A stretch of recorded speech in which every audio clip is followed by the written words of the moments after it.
Hello everyone, Jonathan here with Bridge City Taiji Club, and today we are going to discuss the concept of circling the square and squaring the circle. This is talked about in the Tai Chi classics, and I think I'll use cloud hands to demonstrate it. So let's get started. So before we understand circling the square and squaring the circle, we have to understand how to transfer weight properly from one foot to the other. Because commonly what you'll see is pushing to one side. Oh wait, hold on. What is that? Oh no, it's just time. Okay. Commonly what you'll see is pushing to one side to shift your weight from one foot to the other, pushing to the other side. This is okay in the beginning, but really what you want to do, if we're going to talk about squaring the circle and circling the square, a very simple understanding of it is shoulders, hips, this is the square, and this is the circle. So in order to connect this square and direct it through this circle with the lower body, you need to engage this area of the body. It's called a qua, and it opens and closes like a hinge. So when you shift your weight, you keep your shoulders and your hips over top of each other, not leaning forward, not leaning back, straight down, sit into the pelvic girdle. Incidentally, a side note, this is really interesting. I think yeah, Easter Island. They have those big monolithic heads. Well, they dug down, and below the surface of the earth, below the dirt, they actually show the whole body, and it had carved arms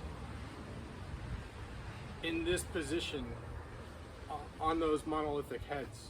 Also at Göbekli Tepe, the giant monolithic T-shaped pillars had arms carved into them that were like this.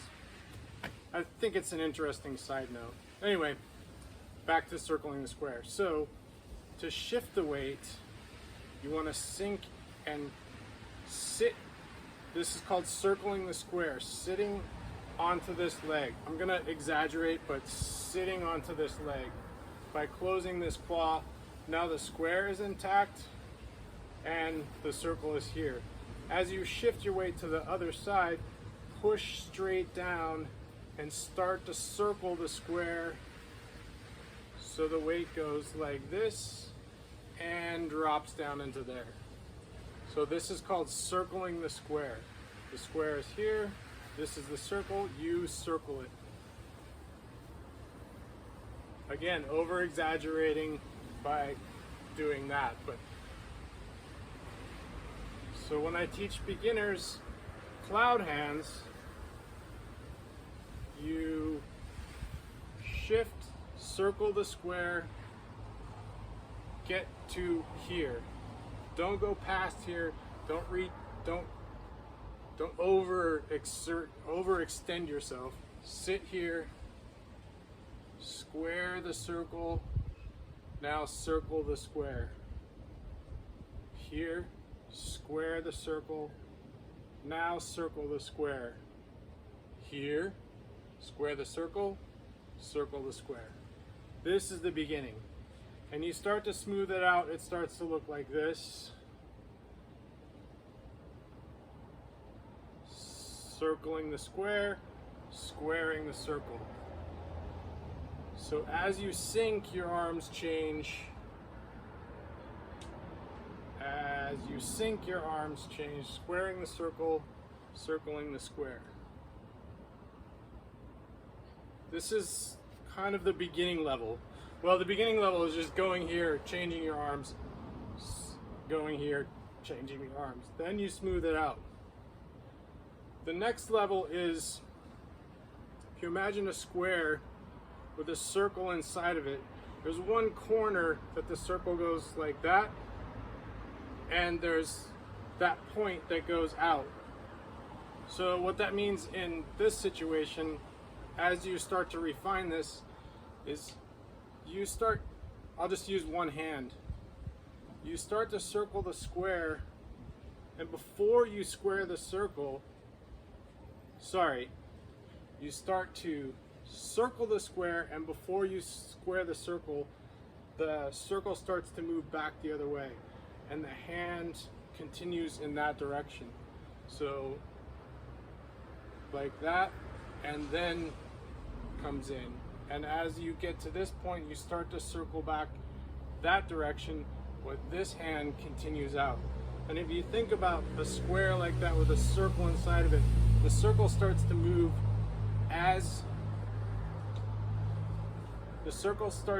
back as you square this off and then continue.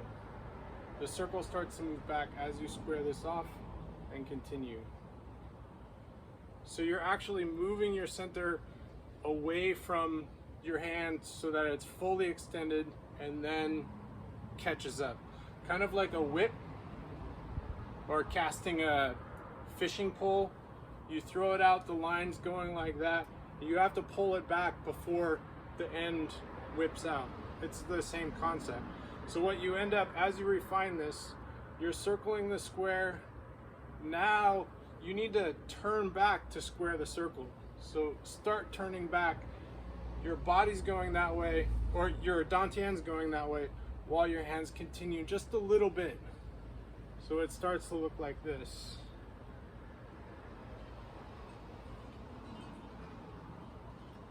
Squaring the circle is starting to move from your center before your hands get to their fullest extension. This is yang style, but the same is true for Chen style. Even more so, probably.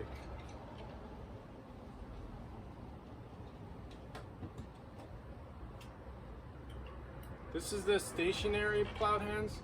To add the step, you just here, step, right? But continue to push out as you step the next way. So it's the same stepping, but to get this concept, you need to do it stationary from the beginning. So squaring the circle. It has to do with the yin-yang symbol. You know, the yin-yang symbol is like this, right? And the biggest part of yin or yang starts, the tail starts to, the smallest part of yin starts before the biggest part of yang, and vice versa. So it's kind of the same concept. This is yang because you're pushing in that direction, but then you need to start yin, but yang continues a little bit and then comes down. This is yin, but yang starts, so you need to continue yin a little bit before yang starts. So as you refine these movements, you need to understand these concepts, all while closing the qua open, so that you don't disrupt the square. If you just shift from side to side and turn, you're collapsing everything. You're collapsing here, you're disjointed here. That's not Tai Chi. So you need to understand these concepts and practice diligently. Believe me, practice diligently. I think in yang style anyway, the most exemplary of this is single whip. So you're here, and now you start to turn your center to get into single whip, but as you're turning this way with your center, this hand is going that way. So that's another example of circling, squaring the circle like that. So it looks like.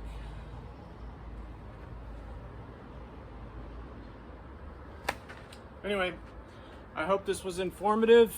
I am still doing a series of basics like this. I have a new concept too that we've been working on here at BCTC called HIIT Taiji, which is high intensity interval training using Tai Chi concepts, Fa and Zhangzhuang basically. So I'll be posting those videos coming up soon.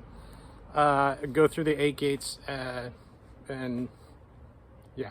So if you like it, do all the things, subscribe, like, share, make comments, please. I'd like to start a conversation on this with fellow Tai Chi players. But most importantly, keep on training. Thanks.